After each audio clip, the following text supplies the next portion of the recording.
Sophia Chen pressed her face against the cold bathroom stall door, counting the seconds until the bell would ring. 327, 328. The numbers helped drown out the whispered conversations echoing off the marble walls of Westfield Academy's pristine restroom. Did you see her designer bag today?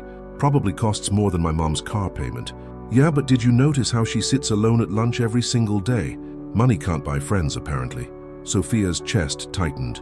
She pulled her knees closer, making herself smaller in the corner of the stall. The Hermes bag her father had surprised her with last week, a peace offering for missing another parent-teacher conference, sat abandoned on the floor beside her feet. The bell finally rang, and she waited until the bathroom emptied before emerging. Her reflection in the mirror showed what everyone else saw: perfectly styled hair, courtesy of Manhattan's most exclusive salon, a uniform that fit like it was tailored, because it was, and eyes red-rimmed from crying. Again, walking through Westfield's hallways felt like navigating a minefield. The school was a fortress of privilege, where senators' sons rubbed shoulders with tech moguls' daughters, where networking started in kindergarten and never stopped. Sophia should have belonged here. On paper, she did belong here. Richard Chen, her father, had built a tech empire worth $800 million. He'd donated enough to Westfield to have a library wing named after their family. The Chen name opened doors across Manhattan's elite circles, but money, Sophia had learned, was just another wall between her and everyone else. There she is, Madison Walsh's voice cut through the hallway chatter. The crying princess herself. Sophia's steps faltered. Madison stood with her usual entourage, daughters of politicians and old money families who treated cruelty like an art form. They'd perfected the skill of destroying someone while maintaining plausible deniability. "Hey, Sophia," Madison called out, her voice syrupy sweet. "How's your dad's latest acquisition going? I heard he bought another company last week. Must be nice to just purchase whatever you want." The words hit their mark. Sophia had overheard her father on the phone just that morning, discussing the purchase of a struggling startup, not because he needed it, but because he could afford to let it fail. Meanwhile, she couldn't buy a single genuine friendship. "Leave me alone, Madison," Sophia whispered, clutching her books tighter. "Oh, we're not bothering you," Jessica Park chimed in, Madison's second in command. "We're just curious, like what's it like having everything handed to you? Does it ever get boring?" Sophia's face burned. These girls didn't know about the empty penthouse she returned to every evening, where dinner was usually cold takeout eaten alone, while her father worked late into the night. They didn't know about the boarding school brochures hidden in his desk drawer, or the way he looked at her sometimes, like she was another problem to be solved with money. "I said leave me alone." Sophia's voice cracked. "Oh, is she going to cry again?" Madison's laughter was sharp, practiced. "Guys, look, the waterworks are starting." And they were. Despite her best efforts, tears began sliding down Sophia's cheeks. The hallway seemed to stretch endlessly in both directions, filled with faces that turned away the moment they met her eyes. Everyone was afraid to be associated with the girl who cried every day, even if, especially if, she was the richest student in school. Sophia broke into a run, her expensive shoes clicking against the polished floors. She burst through the side exit doors, gasping for air that didn't smell like privilege and perfection. The autumn air hit her flushed face as she stumbled behind the main building, past the perfectly manicured gardens her father had funded. She collapsed onto a bench near the cafeteria's back entrance, finally allowing herself to sob freely. Here, hidden from the windows and walkways, she could fall apart without an audience. "Rough day?" Sophia's head snapped up. An older man in maintenance coveralls stood nearby, holding a rake. She recognized him vaguely, one of the janitors who seemed to blend into the background of her daily life. His face was weathered but kind, with laugh lines that suggested he smiled often. "I'm fine," she lied, wiping her face with the back of her hand. "I'm Frank," he said, not moving closer but not leaving either. "Frank Martinez. Been keeping this place running for about 15 years now." "Sophia," she replied automatically, then immediately regretted it. Would he treat her differently now that he had a name to connect to her father's reputation? But Frank just nodded, like she was any other student. "You know, I see a lot of kids come and go through here. Watched some of them grow from tiny kindergartners to young adults heading off to college." He gestured toward the bench. "Mind if I sit? These old bones aren't what they used to be." Sophia scooted over, surprised by the request. In her world, service staff maintained their distance, spoke when spoken to, remained invisible. Frank's casual demeanor was both jarring and oddly comforting. "I've noticed you spending time back here," Frank continued, settling onto the bench with a small groan. "This spot's got a good view of the garden, but it's also got something else." "What?" Frank smiled, and those laugh lines deepened. "Peace. Sometimes that's worth more than all the fancy buildings and marble floors in there." Sophia looked around the small area behind the cafeteria. It wasn't much, some utility boxes, a few trees, the back of the building. But Frank was right. It was quiet here. Private, real. "Why are you being nice to me?" she asked suddenly. "Everyone else here either wants something from me or wants me to disappear." Frank's expression grew thoughtful. "You know what I've learned in 15 years of working here? The kids who cry alone are usually the ones carrying the heaviest loads, and sometimes they're carrying loads that don't even belong to them." The words hit Sophia unexpectedly hard. She felt fresh tears threatening, but these felt different somehow. Less desperate, more honest. "I don't fit in anywhere," she whispered. "They hate me because I have money, but having money doesn't make anything better. It just makes everything lonelier." Frank nodded slowly. "Money's like a tool, you know. A hammer can build a house or tear one down depending on how you use it. But the tool isn't good or bad. It's just what you do with it that matters. What am I supposed to do with it? I didn't earn it. I didn't ask for it." "Well," Frank said, standing up and dusting off his coveralls, "that's something you'll have to figure out for yourself. But I'll tell you what. Tomorrow after school, if you want, I can show you something behind the cafeteria that might give you a different perspective on things." Sophia looked up at him, curious, despite herself. "What kind of something?" Frank's smile was mysterious. "The kind of something that might surprise you, but only if you're ready to see it." As he walked away, Sophia sat alone on the bench, feeling something she hadn't experienced in months at Westfield Academy. Hope. Tomorrow couldn't come fast enough. "Tell us, what city or country are you watching this story from? It's always incredible to know how far these narratives reach." The next day crawled by like torture. Sophia found herself watching the clock in every class, counting down the minutes until she could meet Frank behind the cafeteria. For the first time in months, she had something to look forward to at school, something that had nothing to do with her father's money or her classmates' judgment. During lunch, she sat at her usual table alone, picking at a gourmet salad that cost more than most students' entire meals. Madison's table erupted in laughter nearby, and Sophia caught fragments of their conversation. "Did you see her designer shoes today? Louboutin, those are like $2,000. My mum says her dad just bought another penthouse in Soho, as if one wasn't enough. Honestly, if I had that much money, I'd at least try to make friends with it." Sophia's appetite vanished entirely. She dumped her barely touched lunch in the trash and headed outside early, hoping to avoid the afternoon's social minefield. The final bell couldn't ring soon enough. While other students rushed toward their luxury cars and private drivers, Sophia made her way to the back of the cafeteria, her heart pounding with nervous anticipation. Frank was already there, but he wasn't alone. A small group of younger students, maybe 7th and 8th graders, sat in a circle on the grass. They looked up as she approached, and Sophia's stomach dropped. She recognized some of them, the scholarship kids, the ones who qualified for Westfield's diversity initiative that her father had helped fund. "Oh," Sophia stopped short. "I didn't know. You have other students here." "Sophia, meet the garden club," Frank said warmly. "Garden club, this is Sophia. She's going to join us today." A petite girl with braided hair looked up skeptically. "Join us for what?" "Maria, be nice," Frank chuckled. "Sophia, this is Maria Santos, David Kim, and Jamie Rodriguez. They've been helping me with a special project." David, a thin boy with thick glasses, studied Sophia with obvious curiosity. "You're the Chen girl, right? Your dad owns like half of Manhattan." "David," Frank's voice carried gentle warning. "It's okay," Sophia said quietly, though her cheeks flushed. "He's not wrong." "Well, your dad's money bought the science lab renovation," Jamie said matter-of-factly. He was younger than the others, maybe 12, with an easy smile. "Pretty cool lab, actually." Frank stood up, brushing dirt from his hands. "All right, enough small talk. Sophia, you asked what I wanted to show you. This is it." He led them around the corner of the cafeteria to a section of the school grounds Sophia had never noticed before. Hidden behind a row of utility buildings was a large plot of land that had been transformed into something extraordinary.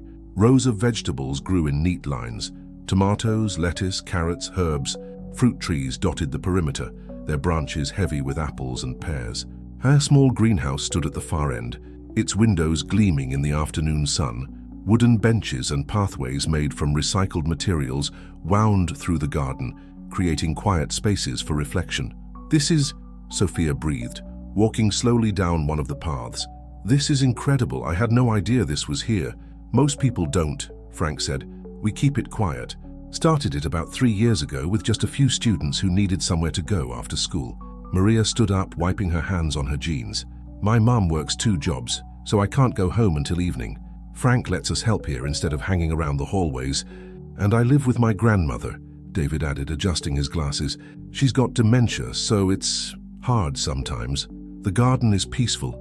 Sophia felt a lump forming in her throat. These kids had real problems: working parents, family illness, financial struggles, and yet they seemed more content than she'd ever felt. "What do you do with everything you grow?" she asked. "That's the best part." Jamie's eyes lit up. "We donate most of it to the community food bank downtown. Last month we gave them over 200 pounds of fresh vegetables." Frank nodded proudly. "These kids have fed dozens of families this year, all with their own hands, their own sweat." Sophia walked deeper into the garden, overwhelmed by the beauty and purpose of it all. In the middle of Manhattan's concrete jungle, surrounded by one of the city's most exclusive schools, was this hidden oasis of genuine goodness. "Why are you showing me this?" she asked Frank quietly. "Because yesterday you asked what you're supposed to do with your privilege," Frank replied. "These kids don't have trust funds or family foundations. They can't write checks to solve problems. But they found a way to make a difference anyway, with time, effort, and caring." Maria approached them, holding a basket filled with fresh tomatoes. "We could use more help, actually. The harvest season is starting, and we're only 4 people." "I don't know anything about gardening," Sophia admitted. "Neither did we when we started," David laughed. "Frank taught us everything, right, Frank?" "That's right, and I can teach you too if you're interested."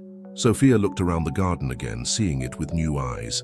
This wasn't about money or status or social climbing. This was about creating something real, something that helped people, something that mattered. "The other students, they won't want me here," she said hesitantly. "I'm not exactly popular." "Popularity is overrated," Maria said bluntly. "We don't care about your dad's money, but if you're willing to get your hands dirty and actually work, you're welcome here." Jamie nodded enthusiastically. "Plus, we could really use help with the greenhouse. Some of the equipment is getting old," and he trailed off, realizing what he'd implied. Everyone looked uncomfortable except Frank, who was watching Sophia carefully. "You want me to ask my father for money?" Sophia said flatly. "No," Frank said firmly.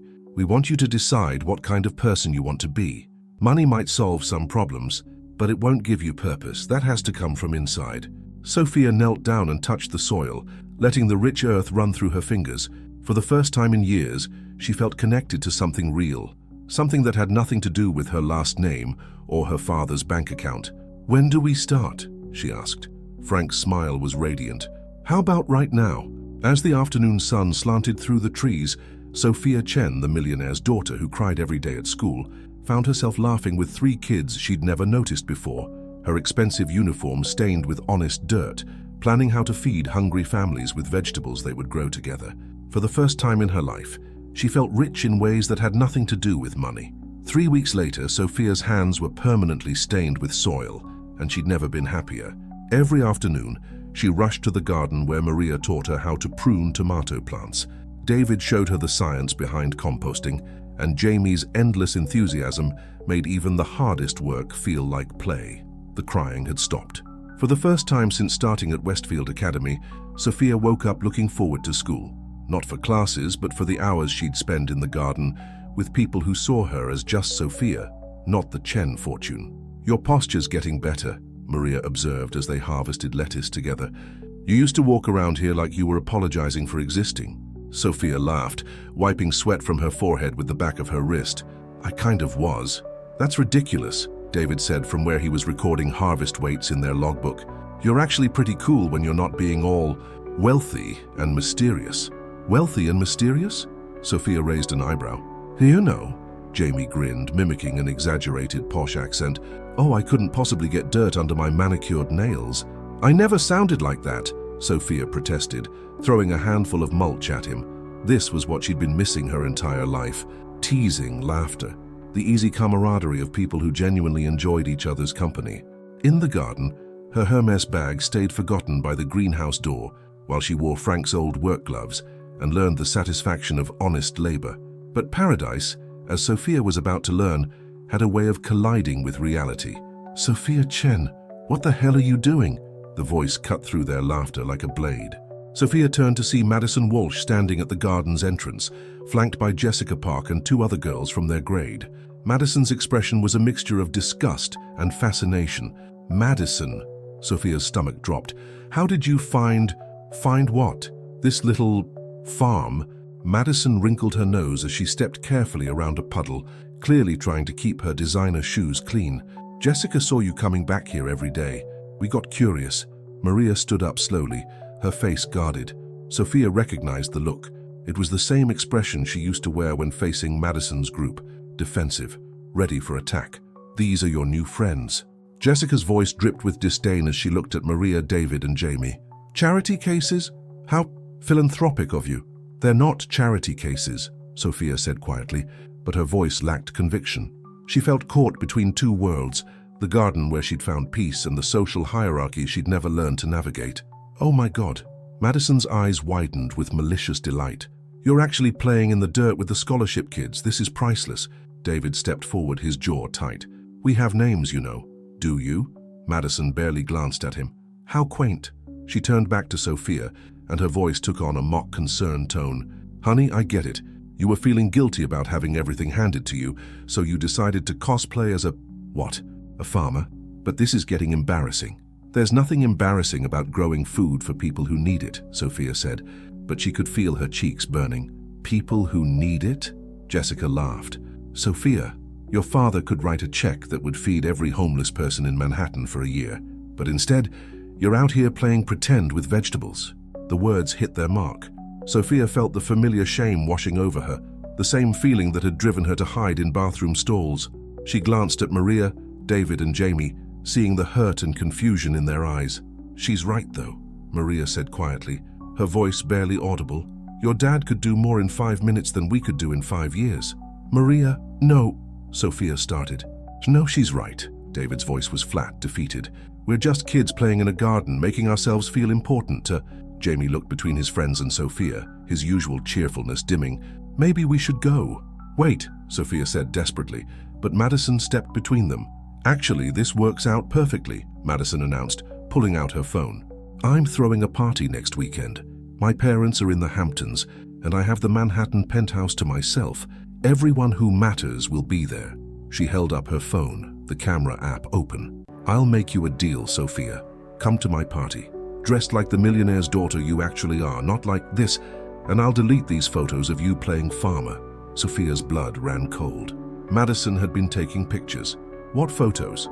"Oh, just you looking absolutely tragic in those work clothes, covered in dirt, hanging out with..." Madison gestured dismissively at Sophia's friends. "Well, them. Imagine how viral these could go. Billionaire's daughter slums it with the help." Frank appeared from behind the greenhouse, having heard the commotion. His face was calm, but Sophia could see the anger in his eyes. "Is there a problem here, ladies?" Madison's demeanor shifted slightly. Even she wasn't brave enough to be openly rude to school staff. "No problem at all. We were just leaving." As Madison's group walked away, their laughter echoing across the garden, Sophia felt the fragile world she'd built crumbling around her. "I'm sorry," she whispered to Maria, David, and Jamie. "I never wanted..." "It's fine," Maria said, but her voice was cold.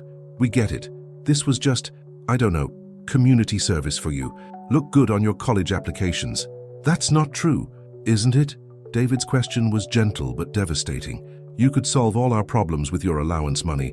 The food bank we donate to could be fully funded by what you spend on clothes in a month." "But that's not the point."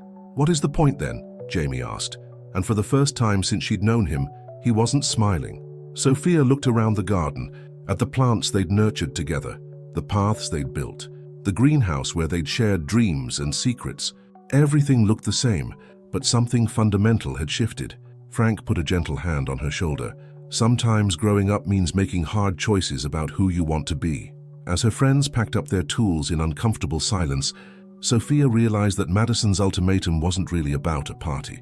It was about choosing between the person she'd been, isolated but safe in her privilege, and the person she was becoming, connected but vulnerable to judgment. The weight of that choice pressed down on her as the sun set behind the Manhattan skyline, casting long shadows across the garden that had become her sanctuary. If this story is touching you in some way, comment where you're watching us from. Every place has its own struggles, and sometimes it's incredible to see how we all connect through such human stories. The party invitation arrived on expensive cardstock, hand-delivered to Sophia's penthouse by Madison's driver. Her father barely looked up from his laptop when she showed it to him. "Madison Walsh?" Richard Chen adjusted his glasses, finally giving her his attention. "Senator Walsh's daughter.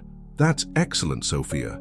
Those are exactly the connections you should be making." Sophia stared at the invitation, remembering Madison's cruel laughter in the garden. "What if I don't want to go?" "Don't want to go?" Her father's expression shifted to confusion. "Sophia, networking starts young in our world. These relationships will serve you for life. But what if they're not good people?" Richard paused his typing, studying his daughter with the same analytical gaze he used in boardrooms. "Good people? Sophia, success isn't about good or bad. It's about strategic alliances and social positioning."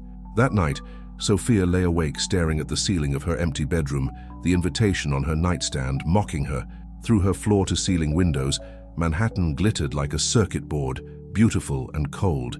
She thought about Maria sleeping in a cramped apartment in Queens, David helping his grandmother with her evening medications, Jamie doing homework at a kitchen table while his mum worked her second shift.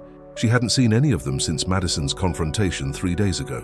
The garden felt different now, smaller, sadder, like a secret that had been exposed to harsh light. On Friday morning, Sophia made her decision. Instead of her usual designer outfit, she wore jeans and an old sweater. Instead of heading to class, she walked straight to the garden. Frank was there early, as always, tending to the greenhouse plants. "Shouldn't you be in chemistry right about now?" he asked without turning around. "Frank, I need to ask you something." Sophia's voice was steady, resolved. "What would happen if someone donated enough money to expand this garden? Really expand it?" Frank set down his watering can and looked at her carefully. "Depends on who's asking and why. I'm asking. And I'm asking because Madison was right about one thing. My father could write a check that would do more good than we could accomplish in years of weekend gardening. Money doesn't grow character, Sophia." "No, but it could grow a lot more vegetables." Sophia pulled out her phone and showed Frank a document she'd been working on all night. "I've been researching. There's an empty lot next to the school that the city has been trying to develop for years. We could lease it, build a real urban farm, hire local people, create jobs, supply multiple food banks." Frank scrolled through her research, his eyebrows rising. "This is comprehensive. I called the city planning office, talked to 3 different food bank directors, and researched urban farming initiatives in 5 other cities." Sophia's words tumbled out in a rush.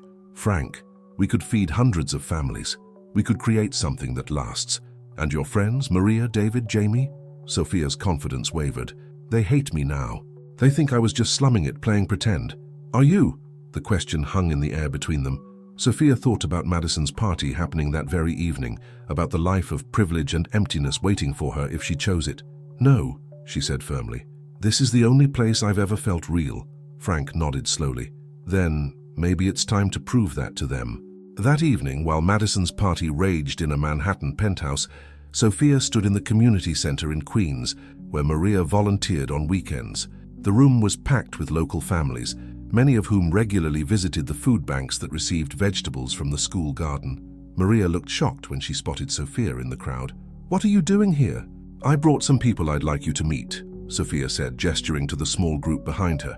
"This is Carlos Mendoza from the City Planning Office, Jennifer Liu from the Department of Agriculture, and Sarah Chen, my father's head of charitable giving." David and Jamie had noticed the commotion and approached cautiously. "I know you think what we did in the garden was meaningless," Sophia continued, her voice carrying across the room, "that my father's money could do more good than our hands ever could. And you're right." She pulled out a folder thick with documents and architectural plans. "So I'm proposing we do both. The Chen Foundation is prepared to lease the empty lot adjacent to Westfield Academy and establish the first student-run urban farm in Manhattan. Full-time staff, year-round growing, partnerships with 10 local food banks." The room had gone quiet, everyone listening. "But here's the catch, it only works if the current garden team stays involved. Maria, your organizational skills. David, your scientific approach. Jamie, your ability to make anyone feel welcome. This isn't charity from the rich girl. This is a partnership. Maria stared at the plans, her hands shaking slightly. How many families could this feed? Conservatively, over 1,000 annually, Jennifer Liu answered, with room for expansion. And you want us to help run it? David asked, his voice barely above a whisper. I want us to run it together, Sophia corrected. The way we always did. The way it should be. Jamie was the first to smile. Does this mean I get to design the whole layout? Only if you promise to include at least 3 different types of tomatoes, Sophia laughed. And suddenly the tension in the room broke like a dam bursting. Maria stepped forward, studying Sophia's face intently. Why? You could have gone to that party, been popular, had everything you thought you wanted. Because I already found everything I actually wanted, Sophia replied. Right here, with people who see me for who I really am. As the community center erupted in excited chatter about the possibilities ahead, Frank appeared at Sophia's elbow. You know, he said quietly, this is going to be harder than the little garden. More complicated. More people depending on you. I know.